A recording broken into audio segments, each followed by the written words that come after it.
कहानी की शुरुआत में हम लोग एक लड़की को देखते हैं जो कि बाथरूम में नहा रही थी। जैसे ही वो नहाकर बाथरूम से बाहर आती है तभी वो बाहर कुछ लोगों को देखती है जिन्होंने अपने चेहरे पर अजीब से मास्क पहने हुए थे और ये लोग इस लड़की का ही इंतजार कर रहे थे। जैसे ही इस लड़की ने इन लोगों को देखा वो जोर से चिल्लाती है। यहीं पर यह सीन कट हो जाती है। आखिर ये लोग कौन थे और उन लोगों ने इस लड़की के साथ में क्या किया, ये हम लोग इस मूवी में आगे देखेंगे। कहानी शुरू होती है फरहाना नाम के एक औरत से। फरहाना एक मुस्लिम फैमिली से बिलोंग करती है। उसकी शादी हो चुकी है। फरहाना के 3 बच्चे भी हैं। वहीं फरहाना के फादर की एक जूते की दुकान है। फरहाना का पति भी वहीं पर काम करता है। फरहाना का पति एक सीधा साधा आदमी था। वहीं फरहाना के पिता की जो जूते की दुकान थी वो भी अब ज्यादा नहीं चलती है, जिसके वजह से फरहाना के पति की भी इनकम बहुत कम है। इन सब को देखते हुए फरहाना अपने पिता से ये पूछती है, अगर आप इजाजत दे तब मैं भी कोई जॉब कर सकती हूँ। लेकिन फरहाना के पिता इस बात से साफ इनकार कर देते हैं क्योंकि वो औरतों का घर से बाहर काम करना अच्छा नहीं मानते थे। यहाँ तक कि फरहाना के पास अपना कोई मोबाइल भी नहीं था। घर में एक टेलीफोन है लेकिन कॉल को रिसीव करने की इजाजत फरहाना को नहीं है। जब इनकी फाइनेंशियल कंडीशन बहुत खराब हो जाती है तब फरहाना अपने पड़ोसी से कुछ पैसे उधार में मांगती है ताकि इनके घर का खर्चा चल पाए। एक बार वो अपने पति के साथ में अपने दोस्त की शादी में जाती है जो कि एक क्रिश्चियन लड़की थी। उन लोगों को देखकर फरहाना ये सोचती है इन लोगों की लाइफ कितनी अच्छी है। यहीं पर फरहाना को उसकी बचपन की दोस्त मिलती है। उसकी दोस्त का नाम निया था। फरहाना के साथ बात करने के बाद में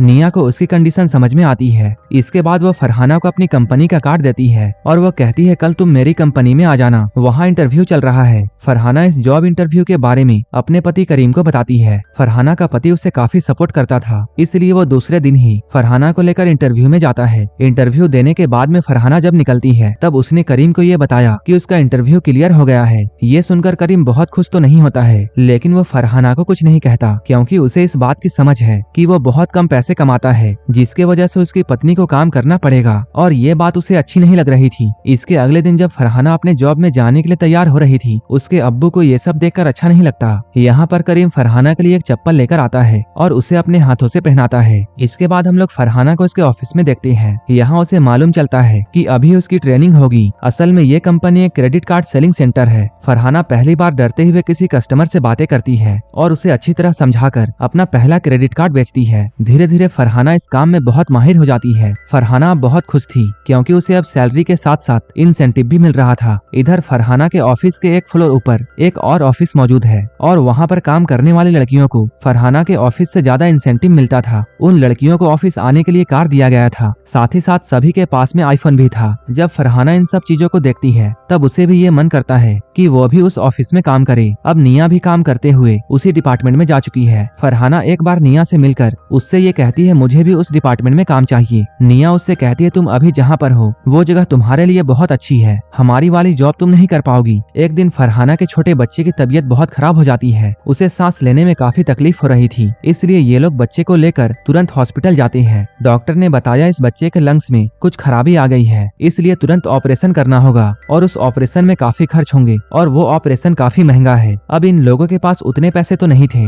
इसलिए ये लोग लोन लेकर बच्चे का ऑपरेशन करवाते हैं। अब लोन की अमाउंट काफी बड़ी थी, इसलिए फरहाना अब फिर से निया के पास में जाती है। वो कहती है प्लीज मुझे तुम्हारे डिपार्टमेंट में काम दिला दो। निया को ये सब तो अच्छा नहीं लगता लेकिन वो फरहाना के बार बार कहने पर उसे लेकर अपने बॉस के पास में जाती है। बॉस निया से कहते हैं तुम फरहाना को हमारे काम के बारे में सब कुछ समझा दो। इसके बाद 1 हफ्ते के लिए हम लोग फरहाना का परफॉर्मेंस देखेंगे। अगर उसका परफॉर्मेंस ठीक रहा तब हम लोग इसके जॉब को कंटिन्यू कर देंगे। निया फरहाना को ये बताती है ये काम तुम्हारे पुराने वाले काम से काफी अलग है क्योंकि ये काम एक ऑनलाइन कॉलिंग सर्विस है। यहाँ लोग हमें सिर्फ इसलिए कॉल करते हैं ताकि वो लोग लड़कियों से मनचाही बात कर सके। असल में साफ साफ कहूँ तो हम लोगों को कॉलर के साथ में गंदी बातें करनी होती है। तुम जितनी देर कस्टमर को लाइन पर रोक कर रखोगी तुम्हारा पैसा उतना ही ज्यादा बनेगा। इसके साथ साथ हमारे यहाँ के काफी नियम है, जैसे तुम किसी भी कस्टमर को अपने बारे में कुछ भी नहीं बता सकती हो, यहाँ तक कि तुम अपना असली नाम भी नहीं बताओगी और अगर किसी ने इन रूल्स को तोड़ा तब उसे नौकरी से निकाल दिया जाएगा। इस कंपनी में विवेक नाम का एक लड़का था जो कि सभी लड़कियों पर नजर रखता था और वो इन सभी की कॉल रिकॉर्डिंग्स भी रखता था ताकि इनकी परफॉर्मेंस को देखा जा सके। ये सब बताने के बाद में निया एक कस्टमर से बातें करने लगती है। उसकी बातों को सुनकर फरहाना को काफी बुरा लगता है। वो घर आने के बाद में ये सोचती है वो इस काम को नहीं करेगी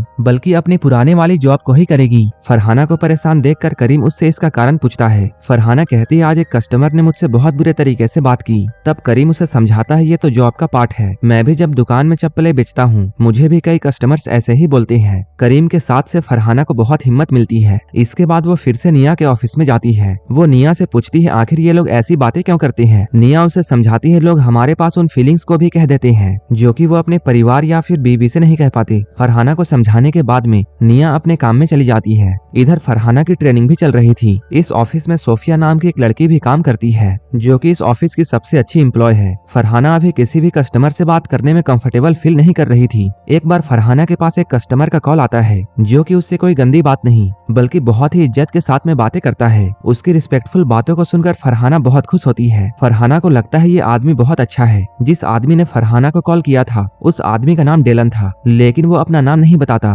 फरहाना भी रूल्स के हिसाब से अपना नाम ईसा बताती है। अब फरहाना और डेलन के बीच में रोज लंबी लंबी बातें होती हैं। डेलन से लंबी बातें करने की वजह से फरहाना का परफॉर्मेंस काफी ज्यादा बढ़ जाता है। फरहाना इस ऑफिस में इतना आगे निकल चुकी थी कि उससे आगे सिर्फ सोफिया थी। एक दिन फरहाना डेलन को ये बताती है वो जल्द ही इस जॉब को छोड़ने वाली है क्योंकि मुझे ये काम अच्छा नहीं लगता।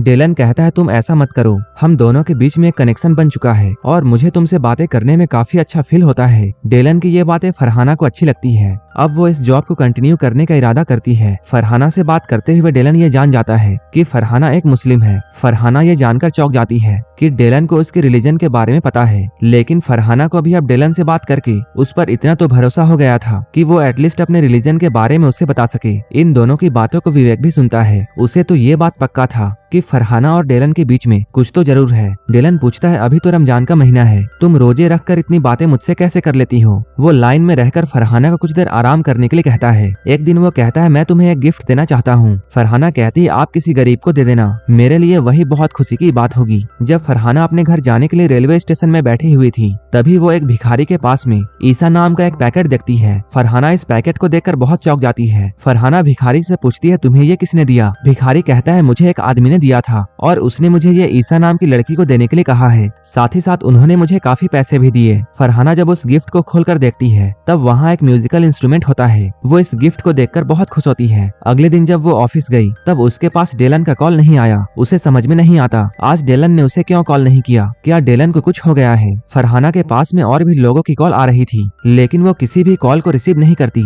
फरहाना कई दिनों तक डेलन के कॉल का इंतजार करती है। इसके बाद वो सोफिया के साथ में जाकर अपने लिए एक मोबाइल लेती है। वो सोफिया को अपना आधार कार्ड देती है ताकि वो फरहाना के लिए एक सिम कार्ड ले ले। एक दिन फरहाना न्यूज़पेपर में एक न्यूज देखती है एक म्यूजिशियन की एक्सीडेंट में मौत हो गई है जो कि किसी लड़की से ऑनलाइन चैटिंग करता था। इस खबर को सुनकर फरहाना को ऐसा लगा जैसे शायद यही डेलन है। इन सारी बातों को वो निया को भी बताती है। तभी अचानक एक दिन फरहाना के पास में डेलन का कॉल आता है। वो फरहाना को कॉल ना करने के लिए माफी मांगता है। वो कहता है मेरा फोन खराब हो गया था जिसकी वजह से मैं तुमसे बात नहीं कर पाया। फरहाना कहती है मुझे तो ऐसा लगा था जैसे आपको कुछ हो गया हो, इसलिए अब मैं आपसे मिलना चाहती हूँ। फरहाना की बात सुनकर डेलन सबसे पहले अपना नाम बताता है और वो कहता है कल ईद का दिन है और मैं तुमसे कल ही मिलना चाहता हूँ। फरहाना उसकी बात मान जाती है और कहती है मैं आपके लिए बिरयानी लेकर आऊंगी। इधर विवेक भी इनकी बातों को सुनता है। इनकी बातों को सुनकर वो सबसे पहले इन बातों को बॉस को बताने की सोचता है, लेकिन कुछ सोचकर वो रुक जाता है क्योंकि वो भी अब फरहाना की तरह इस आदमी को देखना चाहता है। ईद के दिन फरहाना बहुत खुश थी और वो खुशी से बिरयानी बनाती है। ईद के दिन में सभी लोग घर पर थे इसलिए फरहाना को बाहर जाने का वक्त नहीं मिलता, लेकिन शाम में जैसे ही सभी लोग घूमने के लिए जाने वाले थे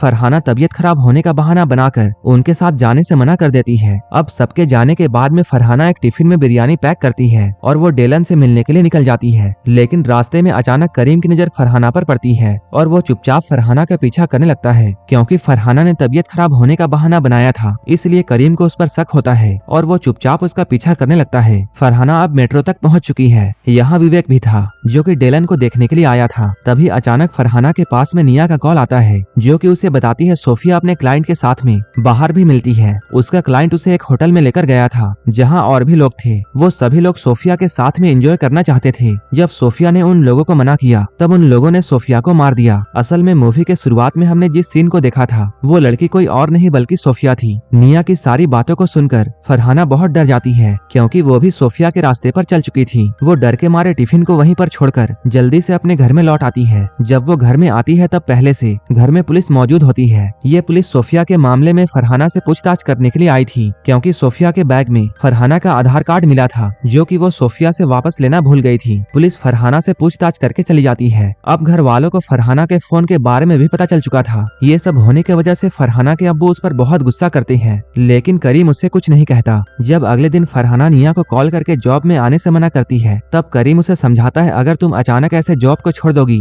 तब सभी लोगों को ऐसा लगेगा कि जरूर तुमने कुछ न कुछ किया होगा, इसलिए तुम्हें जॉब को नहीं छोड़ना चाहिए। करीम की बातों को मानकर फरहाना फिर से ऑफिस में जाती है। अब सोफिया के मौत की वजह से सभी लड़कियों को फिर से अच्छे से नियम बताए जाते हैं। अब फरहाना फिर से जब काम में लग गई तभी उसके पास डिलन का कॉल आया। फरहाना अब डिलन को एज ए कस्टमर लेकर बात करने की कोशिश करती है। डिलन फरहाना से पूछते हैं आप कल क्यों नहीं आए। फरहाना उससे रूड होकर ये कहती है हम लोग कभी नहीं मिलेंगे, मैं इस ऑफिस में काम करने के लिए आती हूँ, ना कि कोई रिश्ता बनाने। फरहाना की इन बातों को सुनकर डिलन कॉल कट कर देता है और इसके बाद कुछ दिनों तक उसका कॉल नहीं आता। एक दिन डिलन की बातें करते हुए निया फरहाना को ये समझाती है तुम्हें ऐसे रूडली बात नहीं करनी चाहिए थी, तुम्हें पहले उसकी बातों को सुनना था। अगर अब तुम्हारे पास उसका कॉल आए तब तुम पहले उसे अपनी सारी बातें बताना। फरहाना अब डिलन को सारा कुछ बताने के लिए तैयार हो जाती है। तभी अचानक डिलन का कॉल आता है। फरहाना कुछ बोल पाती उससे पहले ही डिलन ये कहता है तुम्हें क्या लगा अगर तुम मुझसे बात नहीं करोगी तो क्या मैं तुम्हारे बारे में पता नहीं लगा पाऊंगा। इतने दिनों तक जब मैंने तुम्हें कॉल नहीं किया था तब मैं तुम्हें फॉलो कर रहा था और अब तुम देखो कि मैं क्या करता हूँ। यहाँ पर डिलन फरहाना का असली नाम लेकर उसे पुकारता है। साथ ही साथ वो उसके ऑफिस से लेकर उसके घर तक का एड्रेस जान चुका है। वो कहता है मैं तुम्हें हर वक्त फॉलो करता हूँ और तब तक करता रहूंगा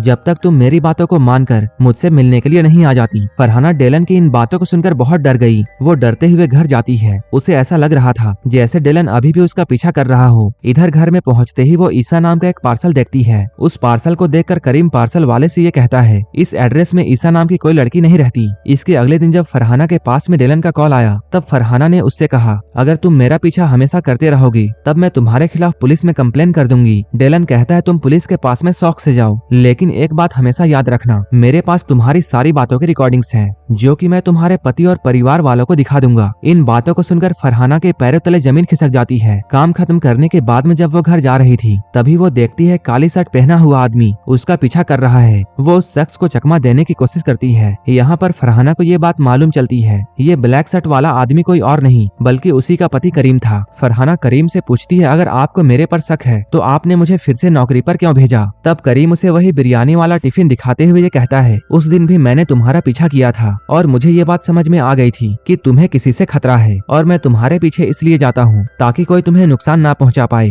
बाकी तुम मुझे बताओ या फिर नहीं, मैं तुमसे कुछ भी नहीं पूछूंगा और काम के बाद में ऑफिस से लेने मैं ही जाऊंगा। अब करीम की बातों को मानकर फरहाना रोज करीम के साथ में ऑफिस आने जाने लगती है। इधर विवेक को ये मालूम चल जाता है कि डिलन कैसे फरहाना को टॉर्चर कर रहा है, इसलिए अब वो अपने ऑफिस में ऐसा सिस्टम लगाता है कि डिलन का कॉल फरहाना को छोड़कर बाकी लड़कियों के पास में जाए। अब डिलन ने जब भी फरहाना को कॉल करने की कोशिश की, डिलन का कॉल फरहाना के पास में नहीं बल्कि बाकी लड़कियों के पास में गया। डिलन अब फरहाना का पीछा करते हुए ये देखता है कि उसका पति उसे लेने और छोड़ने के लिए आता है। इस बात से गुस्सा होकर डिलन ने करीम का एक्सीडेंट करवा दिया। इसके बाद वो करीम के फोन को चुराकर फरहाना को ये बताता है तुम्हारे हस्बैंड को मैंने पनिशमेंट दिया है, तुम ज्यादा चिंता मत करो, अभी वो मरा नहीं है लेकिन वो हॉस्पिटल में आराम कर रहा है। उसकी बातों को सुनकर फरहाना करीम को देखने के लिए हॉस्पिटल जाती है। वहाँ जाकर वो देखती है करीम के पैरों पर चोट आई है लेकिन करीम बिल्कुल ठीक है। अब बहुत हो चुका था, इसलिए अब फरहाना डिलन को फेस करना चाहती थी। वो डिलन के गिफ्ट वाले सामान का पता करते हुए उसके क्रेडिट कार्ड तक पहुँच जाती है और ये क्रेडिट कार्ड उसी कंपनी का था जहाँ फरहाना पहले काम किया करती थी। अब फरहाना को पुराने वाले ऑफिस के जरिए डिलन का घर का पता मालूम चल जाता है। साथ ही साथ फरहाना को यह भी मालूम चल जाता है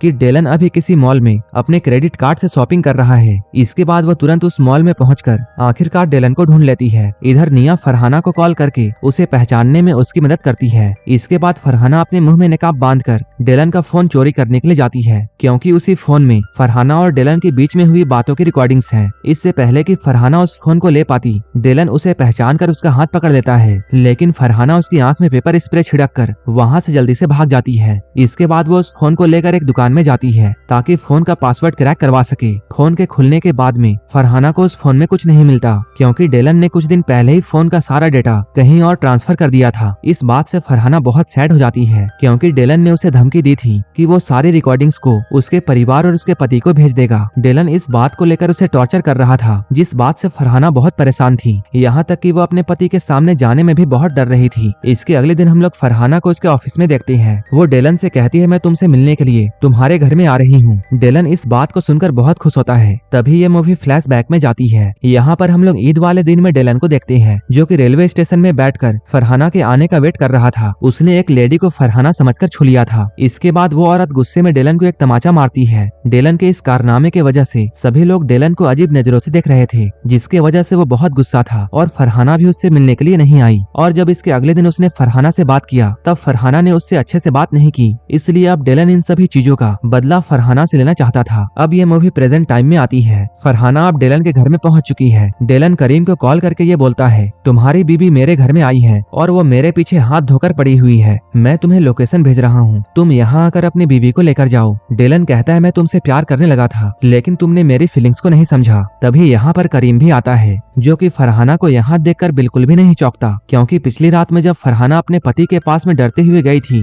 तब करीम ने बड़े प्यार से अपनी बीवी से पूछा तुम्हें क्या हुआ है, कोई भी परेशानी है तो मुझे बताओ। फरहाना अपनी सारी सच्चाई उसे बताती है। करीम उस पर जरा भी गुस्सा नहीं करता और अपनी बीवी के परेशानी को समझकर उसका साथ देता है। इसके बाद वो फरहाना को लेकर अपनी पहचान वाली एक लेडी पुलिस के पास में जाता है। वहाँ से इन सभी ने मिलकर ये प्लान बनाया कि फरहाना कल डेलन के पास में जाएगी। इधर फरहाना भी अपने ऑफिस वाले विवेक के जरिए सारे रिकॉर्डिंग सबूत के तौर पर पुलिस को देती है। यहाँ पर करीम के साथ में पुलिस भी आई होती है। पुलिस यहाँ आकर डेलन को रंगे हाथों गिरफ्तार करती है। फरहाना कहती है तुम एक साइको आदमी हो, तुम किसी से भी प्यार नहीं कर सकती। इस मूवी में ये बताया गया है चाहे कोई अजनबी इंसान हमसे कितने ही प्यार से बातें करे, हमें उन पर बिना जाने भरोसा नहीं करना चाहिए। और हम लोग जब भी किसी मुसीबत में फंस जाए, तब हमें अपनी प्रॉब्लम्स को किसी अपने के साथ में शेयर करनी चाहिए। फरहाना के सूझबूझ और उसके पति के समझदारी की वजह से फरहाना की जिंदगी खराब होने से बच गई और यहीं पर ये मूवी खत्म हो जाती है। ऐसे ही मूवीज के लिए आप हमें टेलीग्राम और इंस्टाग्राम पर फॉलो कर सकते हैं, जिसका लिंक डिस्क्रिप्शन में दिया हुआ है। और मूवी अच्छी लगी हो तब एक लाइक जरूर कर देना और ऐसे ही वीडियोस के लिए मेरे चैनल को सब्सक्राइब कर लेना। तो मिलते हैं हमारे नेक्स्ट वीडियो में।